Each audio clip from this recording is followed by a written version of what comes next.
요즘 삼성전자랑 SK하이닉스 덕분에 코스피가 정말 뜨겁잖아요. 연일 최고치를 찍고 있는데 근데 말이죠. 이 두 핵심 종목을 단 한 주도 갖고 있지 않으면서 시장 상승률을 거의 그대로 따라가고 있는 펀드들이 있습니다. 오늘의 주제 바로 고배당 ETF입니다.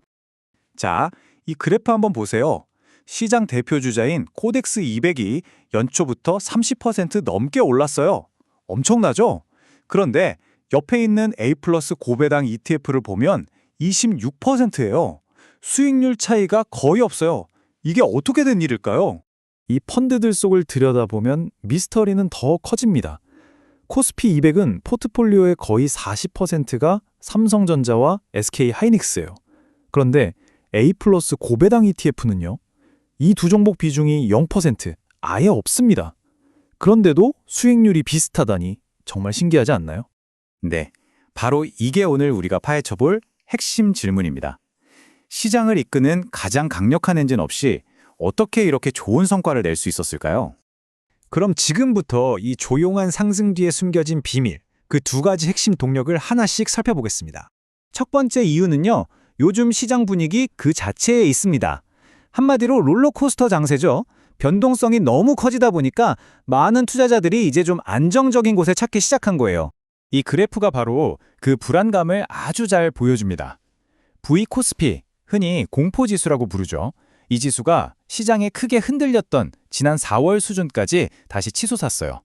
그만큼 투자자들이 지금 불안해하고 있다는 뜻입니다. 바로 이 지점에서 고배당주의 매력이 드러납니다. 투자자들은 스트레스 덜 받으면서 갈 수 있는 길을 찾고 있고요. 실제로 고배당 ETF들 성과를 보면 큰 조정 없이 정말 편안하게 우상향하는 모습을 보여주고 있거든요. 자, 두 번째 이유는 시장 분위기보다 훨씬 더 강력할 수 있습니다. 바로 정부의 정책 변화가 새로운 인센티브를 만들어내고 있다는 점이죠. 핵심은 바로 배당소득 분리과세 정책입니다. 말이 좀 어려운데 쉽게 말해서요. 특정 고배당주에서 나오는 배당금에 대해서 세금 부담을 확 줄여주겠다는 거예요.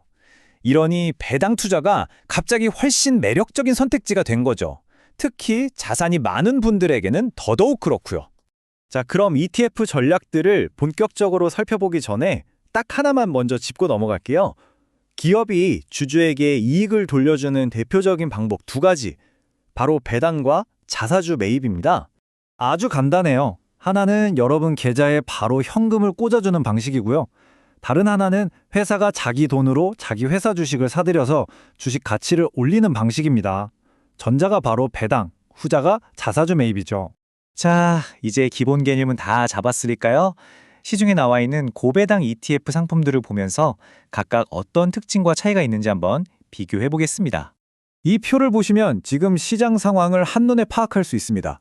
어떤 ETF가 순수하게 배당에만 집중하는지, 아니면 자사주 매입까지 포함한 총 주주 환원을 보는지, 그리고 아까 말씀드린 그 세금 혜택을 받을 수 있는지 없는지가 딱 정리되어 있죠. 이 ETF들을 쭉 살펴보면 아주 흥미로운 공통점이 하나 발견됩니다. 대부분이 금융주에 정말 집중적으로 투자하고 있다는 점이에요. 어느 정도냐면요. 포트폴리오의 거의 절반 가까이가 은행, 보험, 증권사 같은 금융주로 채워져 있습니다. 예를 들어서 어떤 ETF는 아예 한 곳에 올인하는 전략을 쓰기도 합니다.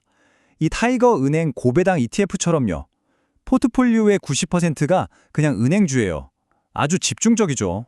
반면에 다른 ETF들은 금융 섹터 안에서도 좀 분산을 합니다. 은행주뿐만 아니라 보험이나 증권사 주식도 같이 담아서 리스크를 관리하는 거죠. 자, 지금까지 퍼즐도 맞춰보고 그 이유도 분석해보고 여러 선택지까지 살펴봤습니다. 그렇다면 투자자로서 우리는 여기서 뭘 얻어가야 할까요? 핵심만 딱 정리해드릴게요. 오늘 이야기의 결론은 이겁니다. 지금의 고배당주 강세는 그냥 반짝 유행이 아니라는 것.